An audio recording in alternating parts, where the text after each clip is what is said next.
I want to provide a somber note, and that is to draw your attention to also the damage that ocean blindness can facilitate, essentially.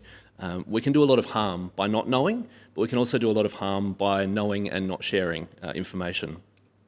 So a cure for ocean blindness, in my experience, includes the use of your eyes and ears, your senses first and foremost, the same way Jane and I did during the lunch break when we collected some specimens from just out here in the marina, and then using some technology to record that. And I'm not a gearophile, I'm not going to bore you with Cameron models and these sorts of things, but cameras and sound recorders are excellent, including a hydrophone, which is an underwater microphone that I use very rarely, but it all goes in the toolbox.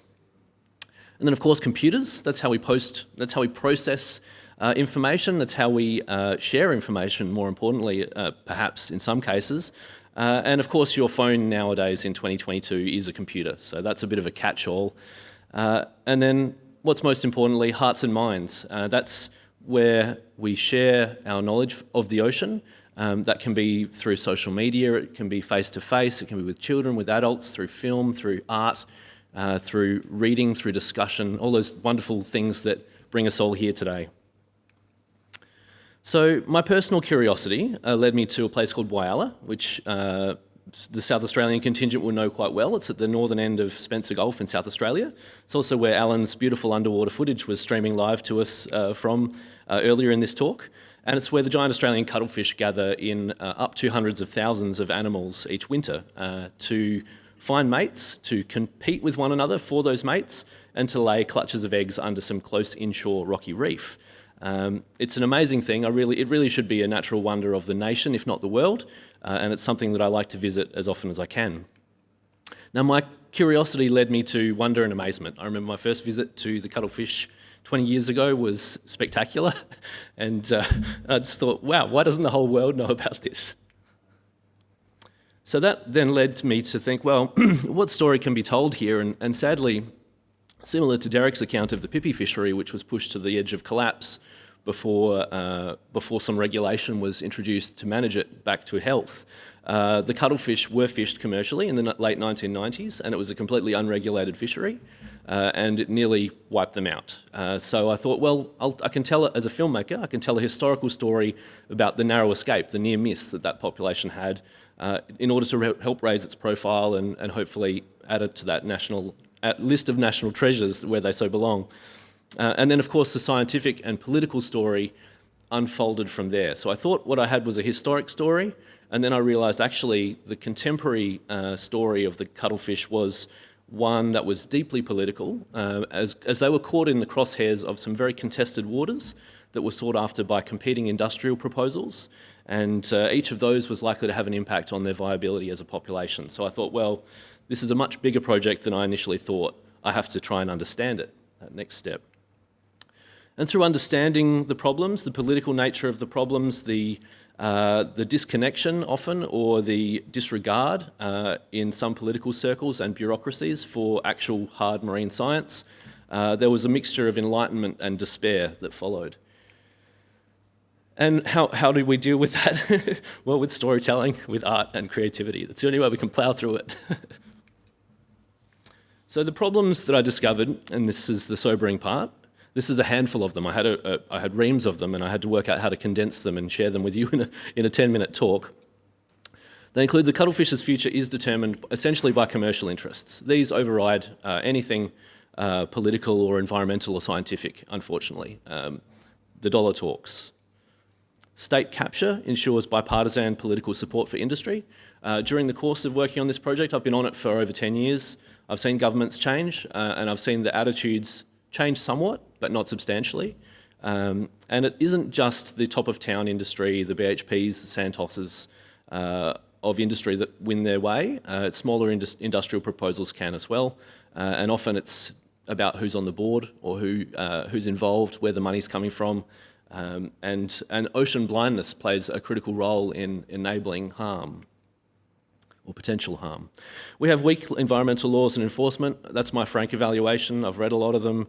I've had lots of experience with them. I've reported non-compliance to various government agencies myself personally, provided evidence to them and watched it go nowhere.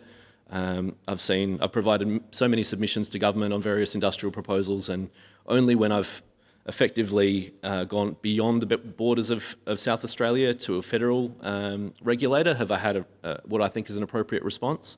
With the exception of the EPA, there's some good people at the EPA. I've found a culture of toxic secrecy, denial and deception, and this is ocean blindness at its worst. And in some cases it's a willful blindness, more of an ocean myopia.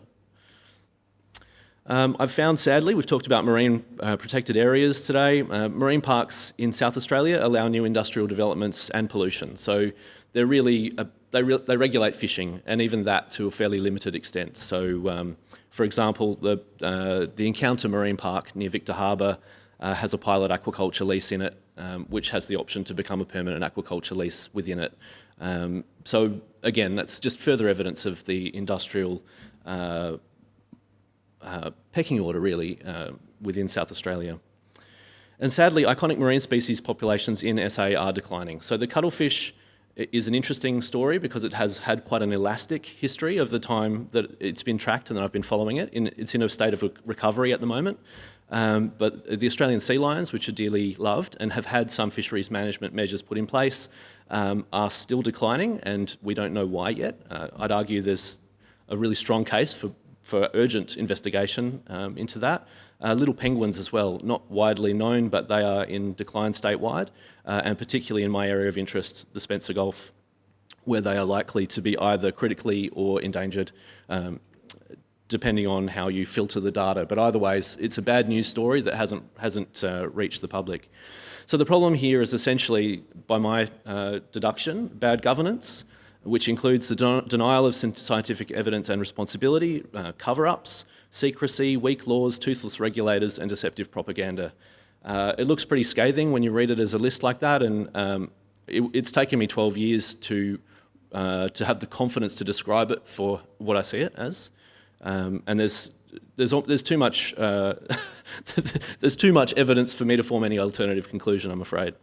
I can give some examples later, perhaps, if you ask.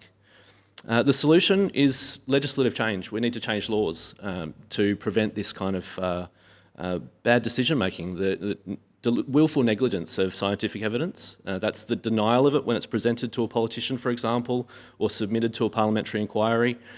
We need to mandate scientifically robust decision-making. First and foremost, improve our access to information through laws again, but also through cultural change.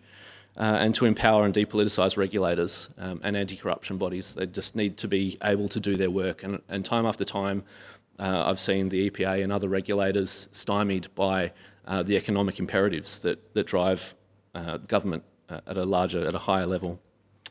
So another problem is the political impasse, and this is difficult, and this comes back to ocean blindness.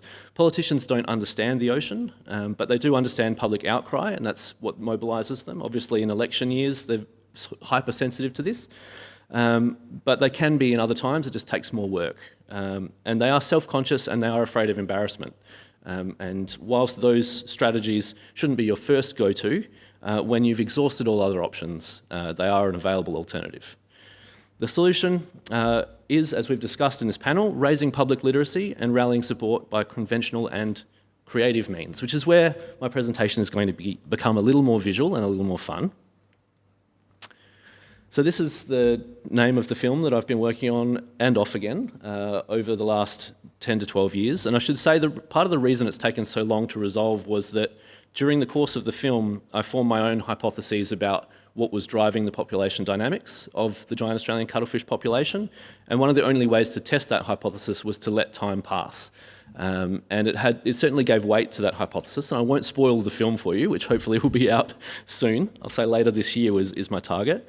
It is important to allow time if you can, and I've had that luxury because this is an entirely self-funded project, with the exception of a few individual philanthropists. I've been working on a computer game for children. This is at the other end of the spectrum. This is for 7 to 10-year-olds primarily.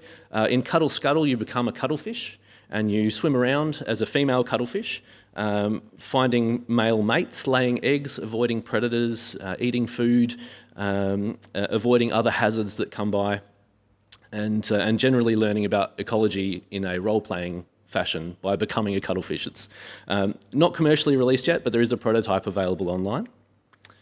And we've play tested that with over 1,000 children in various expos, science fairs, environments where children can walk up, initially attracted to it because it's a game, and then you tell them later on that the game is based on real ecology and an actual place, and that's embedded in the narrative of the game too. So the kids learn about a place and about a phenomenon that's real, and then about how an ecosystem works through play.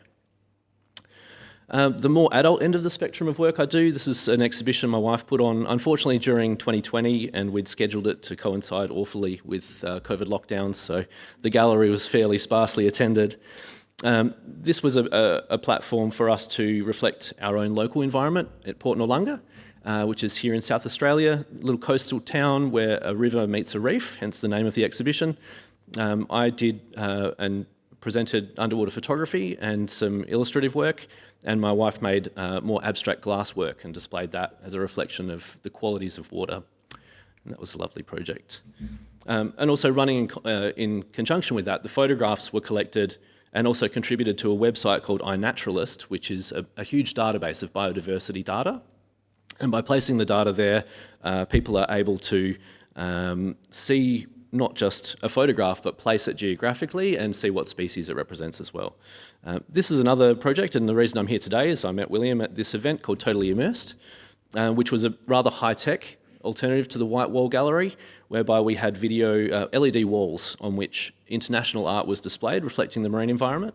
And one of the artists actually is here, and it's Jane Bamford, who I collected some specimens with in the break. And you see on that LED column there one of her beautiful artworks, which is actually a penguin habitat, egg nesting habitat. Yeah, a beautiful example of an art exhibition using novel technology for more of an adult audience that introduced people to that combined artwork, but also immersive video. So we had some 360-degree video footage that wrapped the whole venue on adjacent walls. It was quite spectacular. It gave people the impression of being under the water. And my enterprises all come under the banner ForceofNature.eco. That's a website. You can have a look if you like. There'll be more to come there, of course, about Cuttlefish Country and Cuttle Scuttle as those projects are finally realised. And I'll also show you the little friends I picked up from the marina here in our Q&A, which we're about to start. Thank you.